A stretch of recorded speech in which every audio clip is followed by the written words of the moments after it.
দর্শক আসসালামু আলাইকুম, আমি শহীদুল ইসলাম সজল আমার টিকটক চ্যানেলের পক্ষ থেকে সবাইকে স্বাগত জানাচ্ছি। ইতিমধ্যে হয়তোবা সবাই আপনারা জেনে গেছেন যে এশিয়া কাপের সূচি কিন্তু প্রকাশিত হয়ে গেছে, সেটা হচ্ছে সেপ্টেম্বরের 9 তারিখ থেকে এশিয়া কাপ মাঠে গড়াবে। তো এখন বিষয় হচ্ছে এশিয়া কাপ মাঠে গড়াবে, 8টা টিম নিয়ে এশিয়া কাপ হতে যাচ্ছে। সেই 8টা টিম কারা কারা? Bharat, Pakistan, Bangladesh, Sri Lanka, Afghanistan, Hong Kong, Oman, UAE.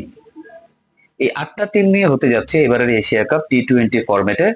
তো এখন কথা হচ্ছে যে এইবারের যে ফরম্যাটে খেলা হচ্ছে টি-20, সেইখানটাতে বাংলাদেশের মানে সম্ভাবনা কতটুকু, বাংলাদেশ কি করতে পারে, বাংলাদেশ কোন জায়গায় যেতে পারে, বাংলাদেশ দ্বিতীয় রাউন্ডে যেতে পারবে কিনা, এটা হচ্ছে একটা বিশাল বড় আলোচনার বিষয়। এখন আসেন আমরা হিসাব করি যে কোন গ্রুপে কারা কারা আছেন।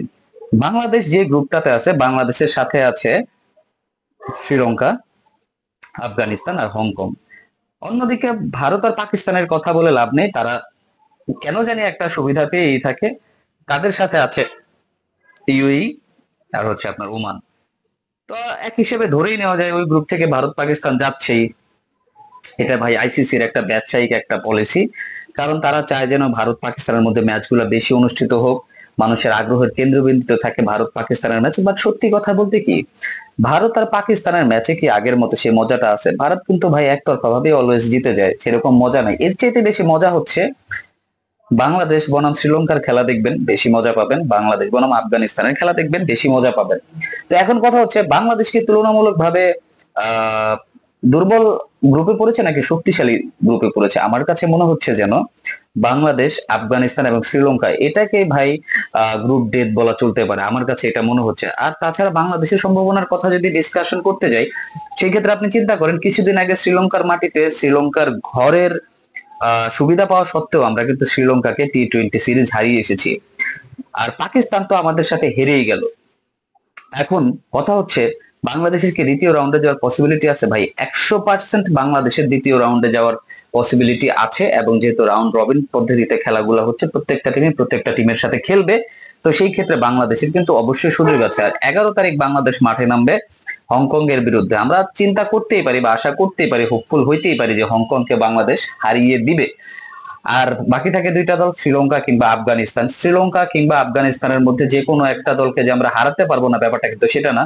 আমরা আগেও তাদেরকে বহুতবার হারিয়েছি, শ্রীলঙ্কাকে ইদানিং হারাইলাম, আফগানিস্তানকেও হারিয়েছি। তো আমার কাছে মনে হচ্ছে যে ভাই একটা কাটে কা টাক্কার হোগা, একটা কথা আছে না, কাটে কা টাক্কার, মানে কাটায় কাটায় যে লড়াইটা হবে, সেই লড়াইটা হতে যাচ্ছে বাংলাদেশ, শ্রীলঙ্কা এবং আফগানিস্তানের মধ্যে। আর আমার কাছে মনে হয় এই লড়াইয়ে বাংলাদেশের টাইগাররা পার হয়ে যাবে, বাংলাদেশের টাইগাররা পার হয়ে যাবে। আর আপনি সম্ভাবনার কথা যদি জানতে চান, তাহলে আমি বলবো এশিয়া কাপ জেতার পসিবিলিটিও বাংলাদেশের আছে। কারণ আপনি যদি বাংলাদেশের বর্তমানের এই টিমটা দেখেন দর্শক, 2025 সালে সবচেয়ে বেশি ছক্কা মারার তালিকায় কিন্তু বাংলাদেশ সবার উপরে, 100টা ছক্কা অলরেডি তারা মেরে ফেলেছে।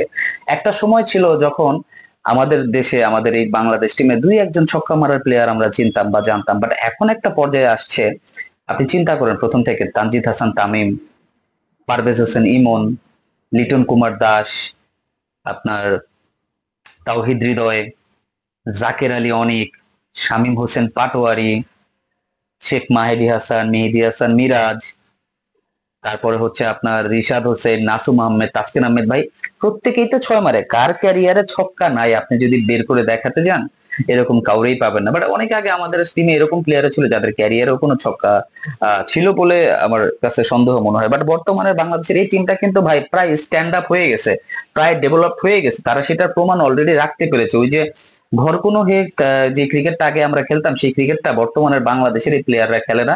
তারা অ্যাগ্রেশন পছন্দ করে এবং তারা অ্যাগ্রেসিভলি খেলতেই পছন্দ করে। আর যেটা হচ্ছে টি-20 খেলার জন্য আমার কাছে মনে হয় মুখ্য একটা বিষয় যে পাল্টা জবাব দেওয়ার মতো যে সিচুয়েশনটা তৈরি হয়, যে পরিস্থিতিটা তৈরি হয়, সেই পরিস্থিতিতে বাংলাদেশিরা কেমন করতে পারে সেটাই হচ্ছে দেখার একমাত্র বিষয়। তো আমি এই বাংলাদেশ টিম নিয়ে বেশ হোপফুল।